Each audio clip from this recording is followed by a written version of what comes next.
Baik, selamat bergabung dan berjumpa kembali dalam rangkaian pembelajaran daring di eh, Spada Kemdikbud.go.id yang mana pada pertemuan kali ini kita akan mencoba untuk menjelaskan berdiskusi mengenai social media analytics atau analisis sosial media.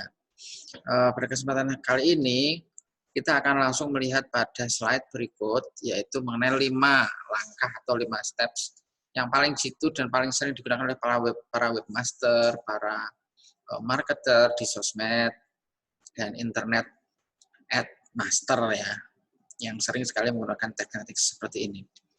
Maka kita akan langsung saja untuk melihat apa saja sih kenapa analisis medsos itu penting gitu ya, atau why social analytics is important, because kalau menurut saya pribadi, karena segala sesuatu perlu diukur, perlu secara spesifik dilihat apakah memiliki impact positif atau negatif gitu. Nah sehingga kita tahu itu sejauh mana kita sudah melakukan suatu upaya begitu, utamanya dalam dunia pemasaran digital. Nah, di sini tertulis bahwa di beberapa tahun terakhir ya memang bisnis itu telah menggunakan sosmed. Rata-rata 94% dari seluruh bisnis yang ada itu mempromosikan brand mereka, merek mereka, atau melakukan pencitraan merek itu menggunakan sosial media. Di situ tertulis bahwa businesses are continuously trying to understand and measure the return on investment. Jadi investasi atau pengembalian investasinya itu yang sebetulnya diukur gitu ya, atau yang sedang dianalisa. Seberapa lama, seberapa baik, seberapa jitu, dan seterusnya. Nah, to be successful companies need to define their social media goals, know their online audience, and have to realize that social media is a marathon, not a sprint, gitu. Jadi untuk sukses dalam hal ini, sebuah perusahaan perlu untuk mendefinisikan kembali atau membuat visi dan misi kembali tentang tujuan sosmednya, memahami audiens, dan juga memahami atau menyadari bahwa sosial media itu bukan sesuatu yang cepat, tapi sesuatu yang incremental atau bertahap begitu. Nah, jadi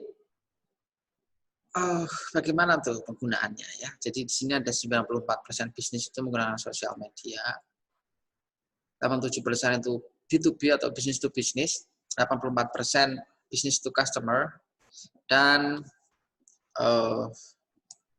3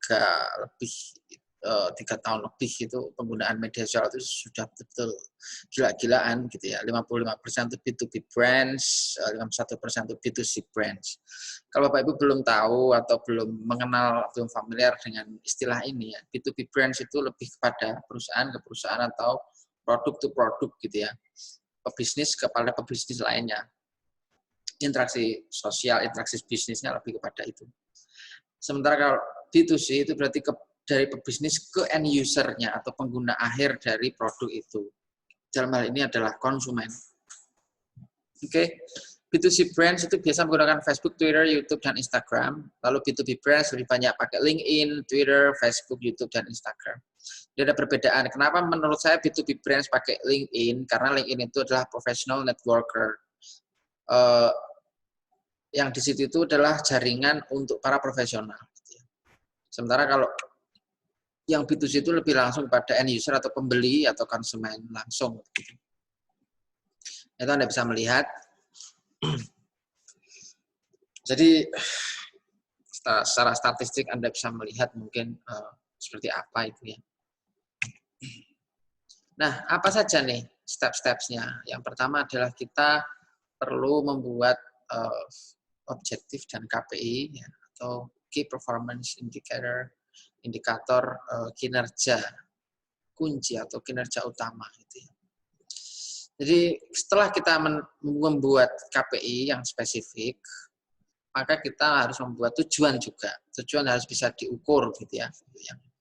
Tujuan bisa diukur, matriks juga linear atau segaris atau sejalan dengan tujuan bisnis gitu, matriksnya yang muncul, analisis matriksnya. Nah, contoh dari KPI kalau dalam Twitter itu berapa banyak tuh jumlah fans yang berasal dari kota, atau berapa banyak jumlah user atau konsumen yang loyal gitu ya ke produk kita itu yang berasal dari kota. Total conversations atau berapa banyak interaksi atau dialog ya dengan konsumen. Kemudian posting-posting dari kita yang memiliki performa tinggi apa saja. Kemudian net sentiment ya atau sentimen dari netizen ini seperti apa, dari orang-orang pengguna internet, sosial media dan seterusnya itu seperti apa, perlu kita ukur. Dan kita tahu harus bersikap bagaimana kepada mereka. Kemudian word cloud with themes. Bagaimana, apakah ada impact gitu ya, apakah ada dampak dari penggunaan tema terhadap word cloud. Jadi apakah ada dampak atau tidak penggunaan tema dalam penulisan suatu konten. Kemudian actionable insights.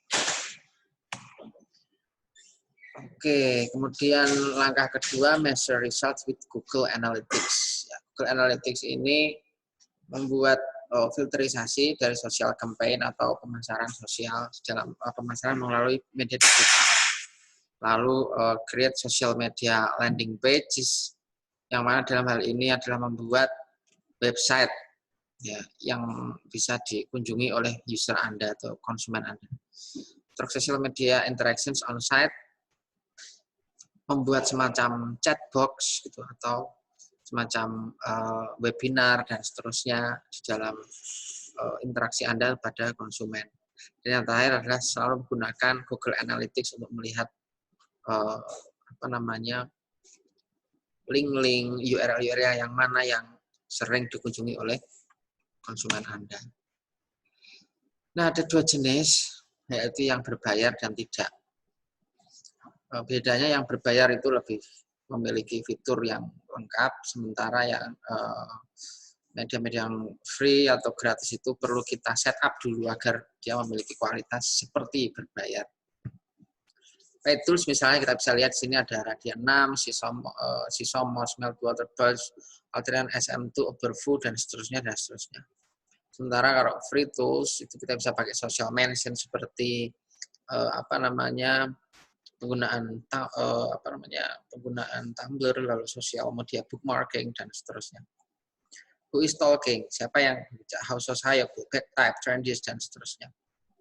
ThinkUp, Thinker.com itu tools-tools yang bisa Anda coba, Anda bisa search ya, melakukan sedikit riset mungkin.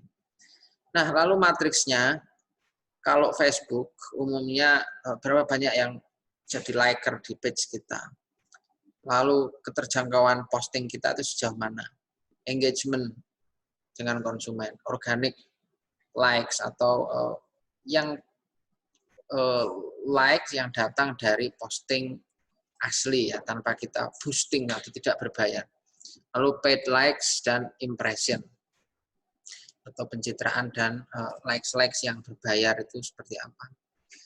Apakah punya impact lebih baguskah dari yang free dan seterusnya. Untuk Twitter kita lihat total followernya, number of click, number of retweets, lalu hashtagnya, keterjangkauan dan tentu sentimental ya. Hal ini bisa dilihat dari cara mereka berinteraksi dengan Anda sebagai produsen. Nah, strategi Anda perlu dilihat.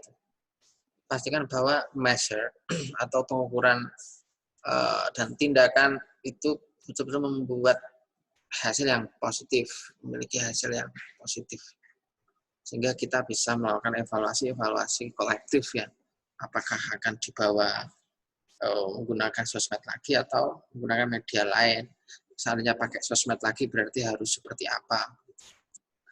Yang kedua adalah maintain active listening to identify possible improvements. Mencoba untuk mengatur cara kita berkomunikasi dengan konsumen. Dan juga hal ini untuk mengidentifikasi improvement yang memungkinkan untuk dilakukan gitu ya. Ada istilah CI atau continuous improvement. Jadi continuous improvement dalam dunia pemasaran utamanya dalam digital marketing seperti ini perlu melihat aspek semacam itu. Dan yang ketiga, be sure to test to get even better results. Ini maksudnya ada 3 jenis tes kan ya, alpha, beta, gamma. Alpha itu adalah di mana Anda pertama kali membuat keputusan atau membuat istilahnya posting pertama Anda itu apa efektif atau enggak. Itu posting pertama Anda. Itu ada alpha test. Kalau yang beta test itu Anda mencoba melakukan testing pengukuran antara Anda sebagai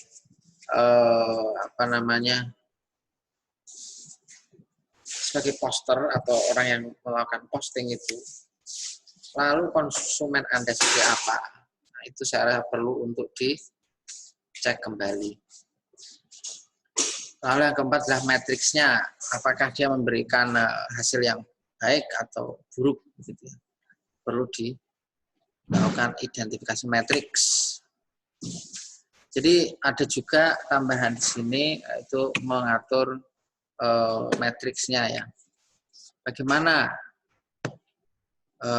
untuk brand awareness dan reputasi Anda, marketing program ya efektif atau enggak di sini. Kita bisa melihat kalau ada SOV gitu ya, semacam standard dan value gitu ya, kemudian social reach, engagement seperti apa itu Anda bisa lihat dari hasil posting yang mungkin sudah Anda lakukan selama 1 minggu, 2 minggu, atau 3 minggu, atau 1 bulan. Lalu efektivitas dari lead generation-nya bagaimana, sesuai yang sudah kita bahas di materi-materi sebelumnya ya tentang lead generating strategy. Kemudian social sales effectiveness-nya bagaimana, penjualannya, apakah dia dengan kita cost saving menggunakan media sosial apakah naik gitu ya penjualnya ataukah turun. Nah, itu perlu kita lihat growth-nya. Oke. Terima kasih. Saya rasa itu untuk materi pada kali ini. Silakan dilanjut ke materi berikutnya. Selalu jaga kesehatan dan jaga diri Anda. Sukses selalu, selamat belajar.